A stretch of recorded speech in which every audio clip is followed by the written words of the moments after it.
يا مساء الفل على كل حبايبنا. قبل ما نبدأ الفيلم ما تنساش تصلي على النبي عليه أفضل الصلاة والسلام. بيبدأ فيلمنا مع رادريك وهو قاعد مع الصحفية جرياتا وبيسلمها ملفات وصور كتير علشان تقدر تفضح بيهم ناس مهمين جدا في المخابرات. وبمجرد ما الصحفية بتصور الملفات بالتليفون بتاعها بيغدر بيها رادريك وبيطلع المسدس وبينهي حياتها وبياخد الملفات وبيمشي. وبعدها الشرطة بتكتشف الجثة وبتبدأ تحقق في الجريمة وبيستعينوا بالمحققة كاتي علشان توصل للي عمل كده في أسرع وقت. وعلشان هي مجتهدة في شغلها القضية ما بتقعدش معاها أكتر من يومين وبتبقى محلولة. وبتروح تفرغ كاميرات المراقبة وبتراجعها وبتلاحظ وجود مجرم كان سبب قبل كده في أكتر من عملية إنهاء حياة، وواضح إن دي الشغلانة اللي بيقلب منها رزقه. وفورا بتروح وهي متوترة لمديرها مالي وبتحكي له على اللي شافته وبتفهمه إن المجرم ده كان سبب في جرائم كتيرة جدا، وإن في أخبار كتير قالت إنه متوفي من 18 شهر بس هم مش لاقيين جثته. وطبعا معلومات زي دي مش هينفع تتقال كده على الواقف، فبياخدها وبيروحوا يقابلوا ضابط مخابرات سابق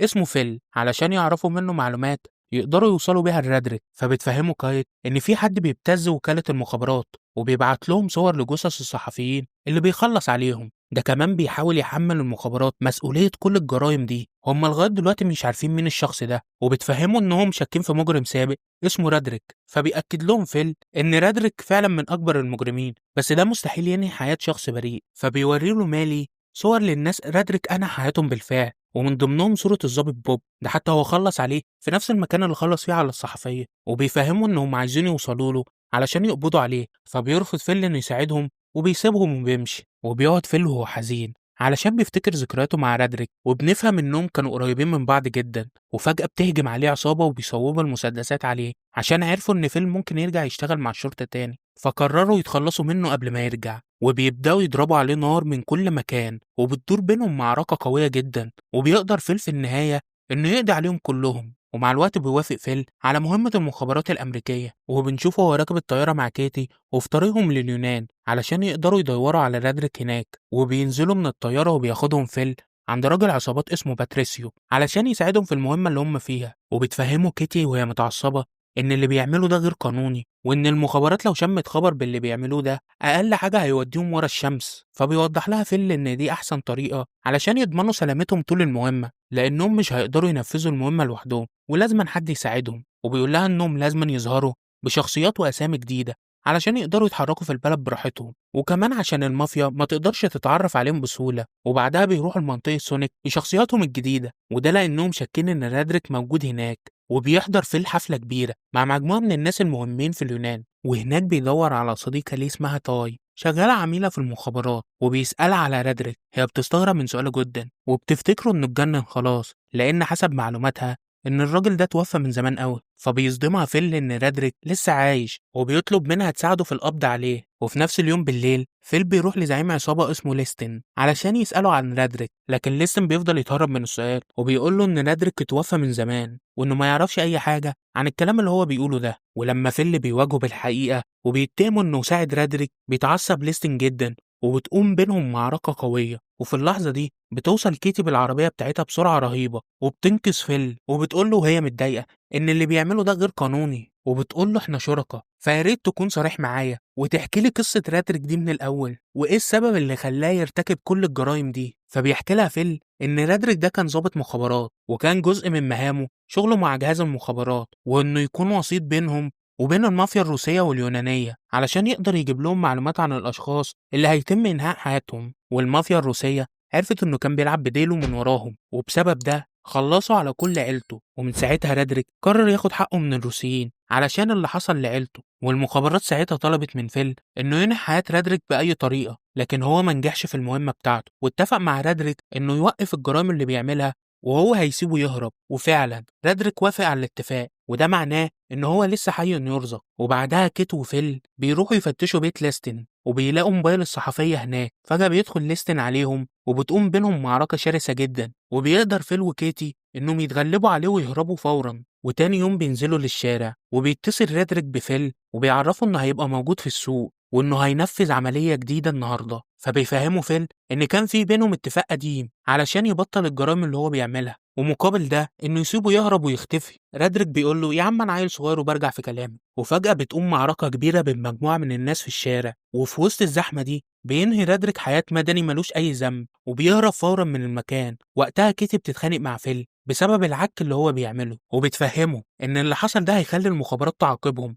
وهتقعدهم في البيت وهتنتهي حياتهم المهنية كلها. فبتعرفوا إنها هتبلغ المخابرات إن رادريك كان موجود وهو اللي أنهى حياة المدني. وهنا فيل بيقول لها إنه شاكك في إن مالي هو اللي سرب المعلومة دي لرادريك، فبتأكد له كيتي إنه مستحيل هو يعمل كده، وبتشك إن اللي سرب المعلومة دي هي صديقته تاي. وبتعرفه إنها راقبته لما راح الحفلة وعرفت إنه بلغها بمعلومات عن المهمة بتاعتهم. هو ساعتها بيحاول يفهمها إن تاي صديقته من زمان جدا وهو واثق فيها. وفي الوقت ده بيروح فيل لبيت تاي علشان يسألها لو كان ليها علاقة برادريك وإذا كان هي على اتصال بيه ولا لأ، بس هي بتنكر كل التهم وبتفضل تتوه في الموضوع وبتتكلم في حاجة تانية خالص غير اللي هو سأل عنها. وبتبلغه إن كاستاس لو عرف إنه موجود في اليونان هيأذيه، وإنه لازم يسيب المهمة دي ويرجع بلده في أسرع وقت لأن في قلق في البلد وحياتهم مهددة بسبب الجريمة اللي حصلت في السوق من كام يوم. وفي نفس اليوم فيل بيروح لكيت الفندق وبيتكلم معاها وبتفهمه إن رادريك بيعمل كل الجرايم دي علشان ياخد حقه من جهاز المخابرات. وفجأة بتطلع المسدس بتاعها وبتصوبه ناحيته وبتعرفه إن مالي مش من مصلحته إنه يسرب أي معلومة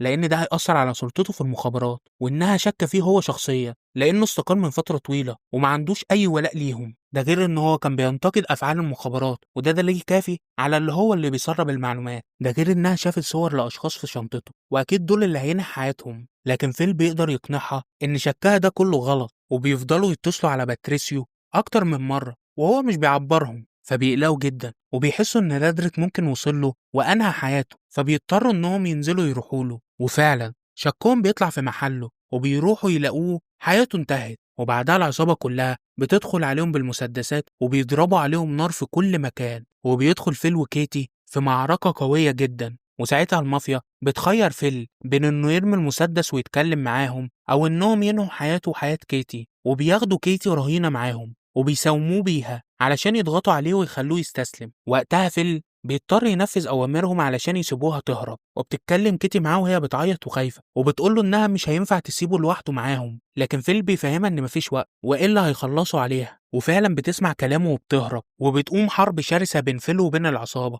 وضرب النار بيملى المكان كله لحد لما بيحصل انفجار كبير وبيخرج فيل بعدها وبيخلص عليهم كلهم. ومع الوقت رادريك بيتواصل مع المخابرات وبيطلب منهم مبلغ كبير جدا علشان يوقف كل الجرائم اللي بيعملها. وبنشوف كيتي وماي وفيل وتاي وهم متجمعين في مكتب المخابرات علشان يقرروا مين اللي هيروح يسلم المبلغ للعصابة. وسعيد الحظ اللي بيقع عليه الاختيار هي كيتي. وفعلا بتوصل كيتي للمكان وهي خايفة جدا من رادريك، وبتتفاجئ بفيل هناك وبيطلب منها انها تمشي وهو اللي هيتولى المهمة دي. وفعلا بتنفذ كلامه وبيروح هو مكانها. وبتحصل مكالمة فيديو بينه وبين رادريك، وبتنتهي المكالمة بانه مصمم يخلص على كاستاس وان دي اخر جريمة هيعملها وبعدها هيوقف كل حاجة. وساعتها بيظهر ان توقع فيل كان صح وبيطلع رادريك فعلا كان عامل فخ علشان يخلص منه. وفجأة بيحصل انفجار رهيب بيدمر المكان كله، لكن فيل كان عامل حسابه وبيقدر يخرج سليم. وبيحاول رادريك انه يهرب، تحصل بينهم مطاردة قوية بالعربيات